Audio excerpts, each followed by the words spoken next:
Welcome, my dear students. Welcome to our social science class. Students, last ക്ലാസ്സിൽ നമ്മൾ land of ഡൈവേഴ്സിറ്റിയിലെ സീസൺസിനെ കുറിച്ചിട്ടാണ്, കാലാവസ്ഥയെക്കുറിച്ചിട്ടാണ് നമ്മൾ discuss ചെയ്തത്. സോ ഇന്നത്തെ ക്ലാസ്സിൽ നമ്മൾ അതിൻ്റെ കണ്ടിന്യൂറ്റിയാണ് എടുക്കുന്നത്.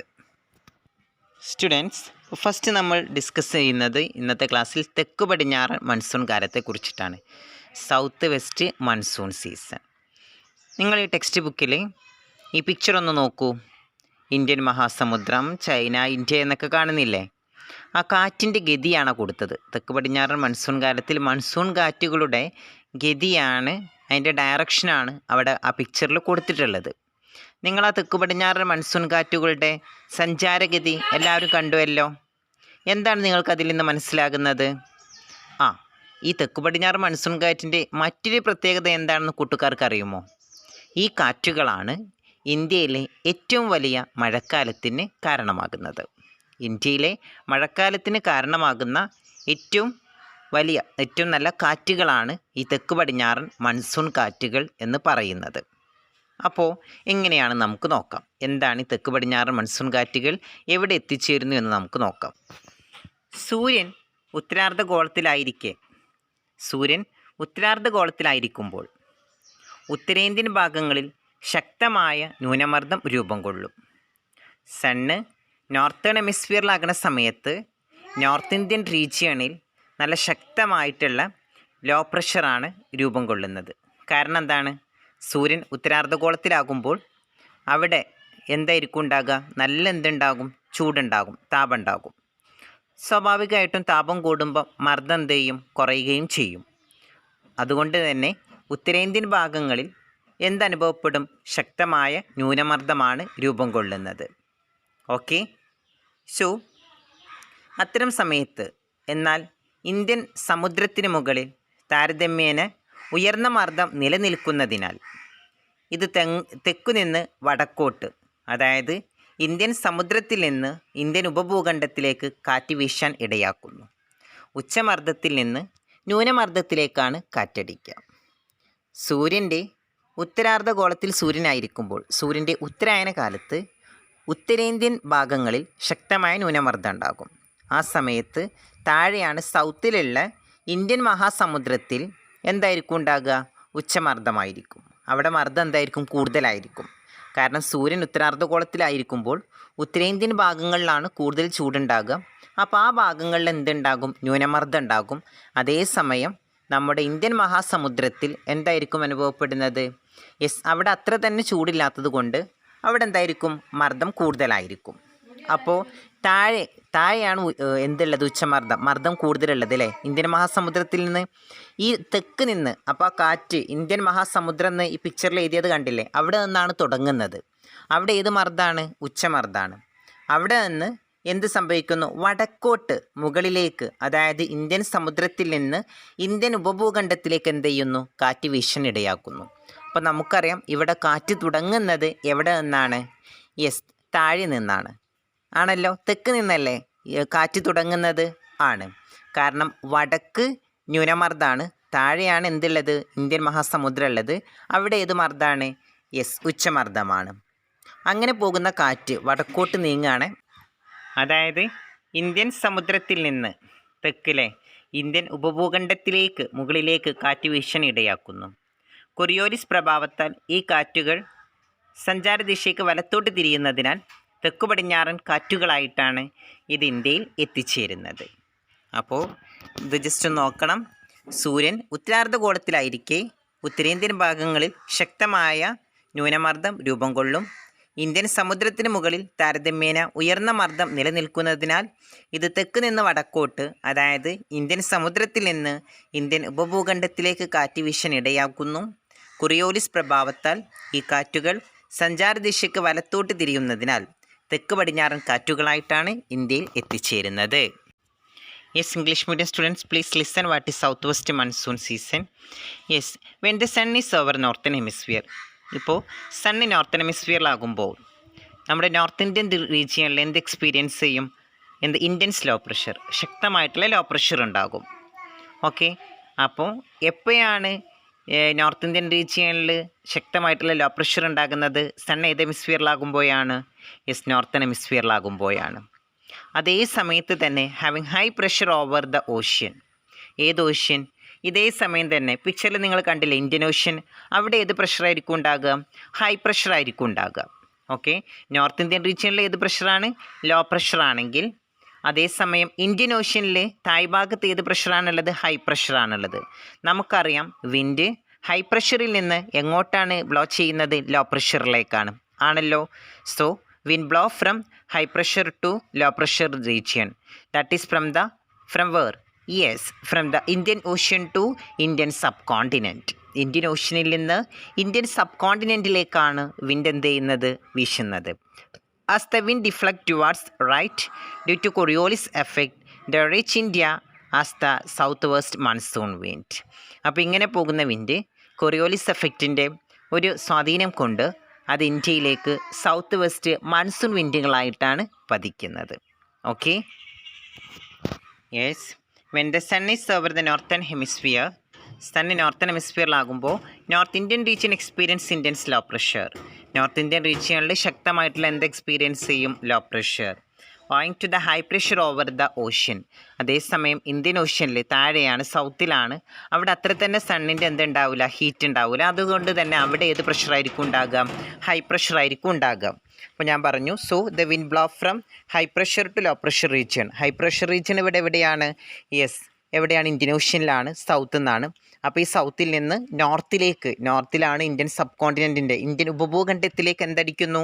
ആ വിൻഡ് ബ്ലോ ചെയ്യുന്നു. That is from the Indian ocean to Indian subcontinent. Okay, as the wind deflect towards right due to Coriolis effect. Okay, അപ്പോൾ ഇങ്ങനെ പോകുന്ന വിൻഡ്, റൈറ്റിലേക്ക് ഇങ്ങനെ പോകുന്ന വിൻഡ് കൊറിയോളിസ് എഫക്റ്റിൻ്റെ സ്വാധീനത്താൽ the reach India south west monsoon wind. അത് എന്തായിട്ട് ഇന്ത്യയിൽ റീച്ച് ചെയ്യുന്നു? സൗത്ത് വെസ്റ്റ് മൺസൂൺ വിൻഡുകളായിട്ട്. രണ്ട് മീഡിയം സ്റ്റുഡൻസ് ഈ പിക്ചർ ഒന്ന് ശ്രദ്ധിക്കുക. എന്താണ് ഈ പിക്ചറിൽ നിങ്ങൾക്ക് മനസ്സിലാകുന്നത്? യെസ്, നമ്മുടെ ഈ സൗത്ത് വെസ്റ്റ് മൺസൂൺ വിൻഡ്, തെക്ക് പടിഞ്ഞാറൻ മൺസൂൺ കാറ്റ്, അത് രണ്ട് ബ്രാഞ്ചായിട്ട് പോവുകയാണ് അല്ലേ? ഇതിനെ രണ്ട് ബ്രാഞ്ച് ആക്കുന്നത് ഇന്ത്യൻ പെനിൻസുലയാണ്. അഥവാ ഈ ഇന്ത്യൻ ഉപദ്വീപ്, അതിൻ്റെ ആ ഒരു സവിശേഷമായിട്ടുള്ള ആകൃതി കാരണം ഈ south west monsoon wind 2 branches ആയിട്ട് പിരിഞ്ഞിട്ട് ആണ് ഈ രണ്ട് കരയിലേക്കും പിരിയുന്നത്. അപ്പം ഇന്ത്യൻ ഓഷ്യനിൽ നിന്ന് സൗത്ത് വെസ്റ്റ് മൺസൂൺ വിൻഡ് ഒന്നായിട്ടാണ് വരുന്നത്. അപ്പോൾ ആ ഒരു കണ്ടില്ലേ നിങ്ങൾ ഈ പിക്ചറിൽ, അവിടെ ആ ഇന്ത്യൻ പെനിൻസുല അഥവാ നമ്മുടെ ഇന്ത്യൻ ഉപദ്വീപ്, ആ ഇന്ത്യൻ്റെ ആകൃതി കണ്ടില്ലേ അല്ലേ? അടിഭാഗത്ത് ഇങ്ങനെ ഈ വി ഷേപ്പിൽ, അതിനെ എത്ര ബ്രാഞ്ചായിട്ട് ഡിവൈഡ് ചെയ്യാണ്? രണ്ടായിട്ട്, രണ്ട് സൈഡിലേക്കാണ് പോകുന്നത്. അതിലൊന്നാണ് ഏത്? അറബിക്കടൽ ശാഖ. രണ്ടാമത്തതാണ് ഏത് ശാഖ? ബംഗാൾ ഉൾക്കടൽ ശാഖ. അപ്പോൾ രണ്ട് മീഡിയം സ്റ്റുഡൻസും ശ്രദ്ധിക്കുക. നമ്മുടെ ഇന്ത്യൻ പെനിൻസുലയുടെ ഷേപ്പ് കാരണം, ആകൃതി കാരണം തെക്ക് പടിഞ്ഞാറൻ മൺസൂൺ കാറ്റ് അഥവാ നമ്മുടെ സൗത്ത് വെസ്റ്റ് മൺസൂൺ കാറ്റ് 2 ബ്രാഞ്ചസ് ആയിട്ട്, 2 ശാഖകളായി പിരിഞ്ഞിട്ടാണ് നമ്മുടെ ലാൻഡിലേക്ക്, കരയിലേക്ക് പ്രവേശിക്കുന്നത്. First one Arabian branch, second one ഏതാണ്? Bay of Bengal branch. Because of the peculiarity shape of the Indian peninsula, the southwest monsoon wind bifurcate into 2 branches on entering the land. അപ്പോൾ എന്താ പറഞ്ഞത്? ഇന്ത്യൻ ഉപദ്വീപിൻ്റെ ആ ഒരു ഷേപ്പ് കാരണം നമ്മുടെ south west monsoon കാറ്റ് 2 branches ആയിട്ട് പിരിഞ്ഞിട്ടാണ് ലാൻഡിലേക്ക് എൻ്റർ ചെയ്യുന്നത്. ഏതൊക്കെയാണ് കൂട്ടുകാരെ ബ്രാഞ്ചസ്? അതെ, ഫസ്റ്റ് വൺ ഏതാണ്? അറേബ്യൻ സീ ബ്രാഞ്ച്, അറബിക്കടൽ ശാഖ. സെക്കൻഡ് വൺ ഏതാണ്? Bay of Bengal branch. Okay, ഇനി ഈ ബ്രാഞ്ച് എങ്ങോട്ട് എപ്പോൾ എൻ്റർ ചെയ്യുന്നത് നമുക്ക് നോക്കാം. അതെ, അപ്പോൾ ജൂണിൻ്റെ ആരംഭത്തോടെ കേരള തീരത്തെത്തും. ഏത് ബ്രാഞ്ചാണ് കേരള തീരത്തെത്തുന്നത്? നിങ്ങൾക്ക് ആ പിക്ചറിൽ മനസ്സിലായിട്ടുണ്ടാവും. അറബിക്കടൽ ശാഖ. ആ ജൂണിൻ്റെ ആരംഭത്തോടെ കേരളത്തിൽ ശക്തമായിട്ടുള്ള, വ്യാപകമായിട്ടുള്ള എന്ത് നൽകും? മഴ നൽകുകയും ചെയ്യും. അപ്പോൾ എന്താ സംഭവിക്കുന്നത്? ജൂണിൻ്റെ ആരംഭത്തോടെ കേരളത്തിലെത്തുന്ന അറബിക്കടൽ ശാഖ കേരളത്തിൽ വ്യാപകമായി എന്ത് നൽകുന്നു? മഴ നൽകുന്നു. എന്നിട്ട് എന്ത് സംഭവിക്കും? കേരളത്തിൽ നിന്ന് നേരെ മുകളിലേക്ക് പോകും. മാപ്പിലൊക്കെ നമുക്കറിയാം നെക്സ്റ്റ് സ്റ്റേറ്റിലെ ഏതൊക്കെയുണ്ട്? കർണാടകം, ഗോവ, മഹാരാഷ്ട്ര, ഗുജറാത്ത് എന്നീ സംസ്ഥാനങ്ങളുടെ പടിഞ്ഞാറ് ഭാഗങ്ങളിലേക്ക് കടക്കുകയും അറബിക്കടൽ ശാഖ അവിടെയെല്ലാം ശക്തമായ മഴയ്ക്ക് കാരണമാവുകയും ചെയ്യുന്നു. So the Arabian Sea branch that reaches the coast of Kerala by early June causes heavy rainfall here. എന്താ പറഞ്ഞത്? ജൂണിൻ്റെ ആരംഭത്തോടെ കേരളത്തിലെത്തുന്ന അറേബ്യൻ സീ ബ്രാഞ്ച് കേരളത്തിൽ എന്ത് നൽകുന്നു? ഹെവി റെയിൻഫോൾ നൽകുന്നു. എന്നിട്ടോ then it advances, എന്നിട്ട് ഇതെന്ത് ചെയ്യുന്നു? മുന്നോട്ട് പോവുകയാണ് to the state of Karnataka, Goa, Maharashtra and Gujarat and causes rainfall in the western part. എന്നിട്ട് എന്ത് സംഭവിക്കുന്നു? തുടർന്ന് ഈ കർണാടക, ഗോവ, മഹാരാഷ്ട്ര, ഗുജറാത്ത് എന്നീ സംസ്ഥാനങ്ങളുടെ എല്ലാം വെസ്റ്റേൺ പാർട്ടിൽ നല്ല ശക്തമായിട്ടുള്ള മഴയ്ക്ക് കാരണമാവുകയും ചെയ്യുന്നു. The rainfall is scarce in the Rajasthan region because the monsoon branch entering through Gujarat blow parallel to the Aravalli mountain ranges. എന്നാൽ ഇവിടെ രാജസ്ഥാനിൽ വളരെ സ്കേഴ്സ്, വളരെ കുറഞ്ഞ മഴ മാത്രമേ ലഭിക്കുന്നുള്ളൂ. കാരണം ഗുജറാത്തിലൂടെ രാജസ്ഥാനിലേക്ക് പ്രവേശിക്കുന്ന അറേബ്യൻ സീ ബ്രാഞ്ച് നമ്മുടെ ആരവല്ലി റേഞ്ചസിന് സമാന്തരമായിട്ട് കടന്നു പോകും. അപ്പം നമ്മുടെ എവിടെയാണ് ഇപ്പോൾ റെയിൻഫാൾ വളരെ കുറവുള്ളത്? രാജസ്ഥാനിലാണ് അല്ലേ? രാജസ്ഥാനിൽ റെയിൻഫാൾ വളരെ കുറവാണ്. കാരണം ഗുജറാത്തിലേക്ക് എൻട്രി ചെയ്തിട്ട് ഗുജറാത്തിൽ നിന്ന് നേരെ എങ്ങോട്ട് കടക്കാൻ പറ്റുന്നില്ല? രാജസ്ഥാനിലേക്ക്. കാരണം അവിടെ വലിയൊരു പർവ്വതമുണ്ട്, ആരവല്ലി മൗണ്ടെയിൻ ഉണ്ട് അല്ലേ? ആ ആരവല്ലി റേഞ്ചസിന് ഇങ്ങനെ സമാന്തരമായിട്ട് പാരലായിട്ട് അങ്ങോട്ട് പോവുകയാണ്. അതുകൊണ്ട് തന്നെ എന്ത് സംഭവിക്കുന്നു? നമ്മുടെ രാജസ്ഥാൻ റീജിയനിൽ അവിടെ എന്ത് വളരെ സ്കേഴ്സാണ്? റെയിൻഫാൾ, മഴ വളരെ കുറവായിട്ടാണ് എക്സ്പീരിയൻസ് ചെയ്യുന്നത്. So let's listen here. Rainfall is scarce in the Rajasthan region because the monsoon branch entering through Gujarat blows parallel to the Aravalli mountain ranges. Students, അപ്പോൾ നമ്മുടെ ഗുജറാത്തിലൂടെ രാജസ്ഥാനിലേക്ക് പ്രവേശിക്കുന്ന അറബിക്കടൽ ശാഖ ആരവല്ലി പർവ്വതനിരകൾക്ക് സമാന്തരമായി കടന്നു പോകും. അതുകൊണ്ട് തന്നെ നമ്മുടെ രാജസ്ഥാനിൽ വളരെ കുറഞ്ഞ അളവിൽ മാത്രമേ എന്ത് ലഭിക്കുന്നുള്ളൂ? മഴ ലഭിക്കുന്നുള്ളൂ. ഓക്കെ, രാജസ്ഥാനിൽ മഴ എന്താണ്? കുറവാണ്. കാരണം ഗുജറാത്തിലൂടെയാണ് രാജസ്ഥാനിലേക്ക് പ്രവേശിക്കേണ്ടത്. അതിൻ്റെ ഇടയിൽ ആരുണ്ട്? ആരവല്ലി പർവ്വതം ഉള്ളത് കൊണ്ട് തന്നെ അതിന് സമാന്തരമായിട്ട് അങ്ങ് പോകും. അതുകൊണ്ട് നമ്മുടെ രാജസ്ഥാനിൽ വളരെ കുറഞ്ഞ അളവിൽ മാത്രമേ കൂട്ടുകാരെ എന്ത് ലഭിക്കുന്നുള്ളൂ? റെയിൻഫാൾ ലഭിക്കുന്നുള്ളൂ. സോ സ്റ്റുഡൻസ്, നമ്മുടെ സൗത്ത് വെസ്റ്റ് മൺസൂണിനെ 2 ബ്രാഞ്ചസ് ആക്കും നമ്മൾ പഠിച്ചു, 2 ശാഖകളെ. അറബിക്കടൽ ശാഖയും നിങ്ങൾക്ക് മനസ്സിലായി. അതിൻ്റെ കൂടെ ഒന്നും കൂടെ ഉണ്ടായിരുന്നു. അതേതായിരുന്നു? ബംഗാൾ ഉൾക്കടൽ ശാഖ അല്ലേ? Bay of Bengal branch. ഇനി അതെങ്ങനെയാണ് നമുക്ക് നോക്കാം. അപ്പോൾ നമ്മുടെ ഇങ്ങനെ വന്ന് അറബിക്കടലിൽ നിന്ന് വന്ന് സൈഡിൽ കൂടെ ഇങ്ങനെ പോവുകയാണ്. നമ്മുടെ ബംഗാൾ ഉൾക്കടലിൽ നിന്ന് അത് കൂടുതൽ ഈർപ്പം ആഗിരണം ചെയ്യും. ഒരു ക്രോസ് ആയിട്ട് പോകുമ്പോൾ ബംഗാൾ ഉൾക്കടലിൽ നിന്ന് കൂടുതൽ ഈർപ്പം ആഗിരണം ചെയ്ത് മുന്നേറുന്ന നമ്മുടെ ബംഗാൾ ഉൾക്കടൽ ശാഖ നമ്മുടെ സുന്ദരവൻ ഡെൽറ്റ പിന്നിട്ട് പശ്ചിമ ബംഗാളിൽ പ്രവേശിക്കുകയും അവിടെ വെച്ചിട്ട് അതെന്തായി പിരിയുകയും ചെയ്യുന്നു? പശ്ചിമ ബംഗാളിൽ വെച്ചിട്ട് നമ്മുടെ ബംഗാൾ ഉൾക്കടൽ ശാഖ 2ആയിട്ട് പിരിയുകയും ചെയ്യും. അപ്പോൾ the bay of Bengal branch of the monsoon, നമ്മുടെ മൺസൂണിൻ്റെ bay of Bengal branch advances northward. അതെങ്ങോട്ട് കയറി പോവുകയാണ്? നോർത്ത് വേർഡിലേക്ക്, മുകളിലേക്ക്. എങ്ങനെയാണ് പോകുന്നത്? By absorbing more moisture from the bay of Bengal. Bengal ഉൾക്കടലിൽ നിന്ന് കൂടുതൽ മോയ്സ്ചർ അല്ലേ, ഈർപ്പം, ജലാംശം ആഗിരണം ചെയ്തിട്ടാണ് നോർത്ത് വേർഡിലേക്ക് ബേ ഓഫ് ബംഗാൾ ബ്രാഞ്ച് പോകുന്നത്. കൂടുതൽ ഈർപ്പം, ഒന്നും കൂടെ കൂടുതൽ ഈർപ്പം അബ്സോർബ് ചെയ്തിട്ടാണ് ഇത് മുന്നോട്ട് പോകുന്നത്.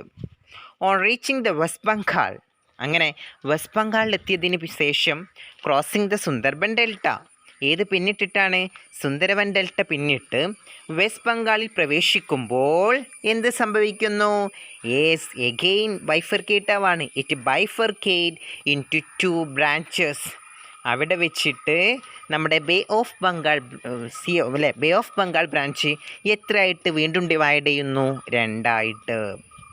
അതിലൊരു ശാഖ ബ്രഹ്മപുത്ര സമതലത്തിലൂടെ വടക്കു കിഴക്കൻ സംസ്ഥാനങ്ങളിലെത്തി വലിയ തോതിൽ മഴയ്ക്ക് കാരണമാകുന്നു. 1 branch reaches the north east state through the Brahmaputra plain and causes heavy rainfall there. 1 branch reaches the north eastern state. ഒരു ബ്രാഞ്ച് എവിടെ എത്തുന്നു? നോർത്ത് ഈസ്റ്റേൺ സ്റ്റേറ്റിൽ. Through the Brahmaputra plain and cause heavy rainfall there. Students, എന്നാൽ ബംഗാൾ മേഖലയിലൂടെ ഗംഗാ സമതലത്തിലേക്ക് പ്രവേശിക്കുന്ന രണ്ടാമത്തെ ശാഖ പശ്ചിമ ബംഗാൾ, ബീഹാർ, ഉത്തർപ്രദേശ് തുടങ്ങിയ സംസ്ഥാനങ്ങളിൽ മഴ നൽകുന്നു. Yes, the other branch enter the Ganga plains and causes rainfall in west Bengal, Bihar, Uttar Pradesh etcetera. Bengal മേഖലയിലൂടെ ഗംഗാ സമതലത്തിലേക്ക് പ്രവേശിക്കുന്ന രണ്ടാമത്തെ ശാഖ പശ്ചിമ ബംഗാൾ, ബീഹാർ, ഉത്തർപ്രദേശ് തുടങ്ങിയ സംസ്ഥാനങ്ങളിൽ മഴ നൽകുന്നു. This branch merging with the Arabian Sea branch in the Punjab plains. Yes, പിന്നെ എന്താ സംഭവിക്കുന്നത്? പഞ്ചാബ് സമതലത്തിൽ വെച്ച് അറബിക്കടൽ ശാഖയുമായിട്ട് ബേ ഓഫ് ബംഗാൾ ബ്രാഞ്ച് കൂട്ടിച്ചേരുകയാണ്. രണ്ടും കൂടെ കൂടിച്ചേരുകയാണ്. മുകളിലെത്തുമ്പോൾ രണ്ടിലെയും മോയ്സ്ചർ കുറഞ്ഞു വന്നിട്ടുണ്ട്. പക്ഷെ എന്താ സംഭവിക്കുന്നത്? പഞ്ചാബ് സമതലത്തിൽ വെച്ചിട്ട് അറബിക്കടൽ ശാഖയുമായിട്ട് bay of Bengal branch Bengal ഉൾക്കടൽ ശാഖ കൂടിച്ചേരുന്നു. എന്നിട്ടത് മുന്നോട്ട് ഹിമാലയത്തിലേക്ക് അങ്ങോട്ട് വടക്കോട്ട് പോവുകയാണ്. എന്നിട്ട് വടക്കോട്ട് നീങ്ങുന്നു.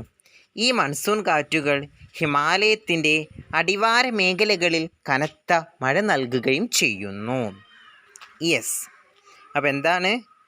The bay of Bengal branch merging with the Arabian Sea branch in the Punjab plains advances north further and causes heavy rainfall along the foothill of the Himalayas. എന്നിട്ട് ഹിമാലയത്തിൻ്റെ ഫുഡ് ഹില്ലിൽ കനത്ത മഴ നൽകുകയും ചെയ്യുന്നു. So students, let's wind up our today's class. Thank you.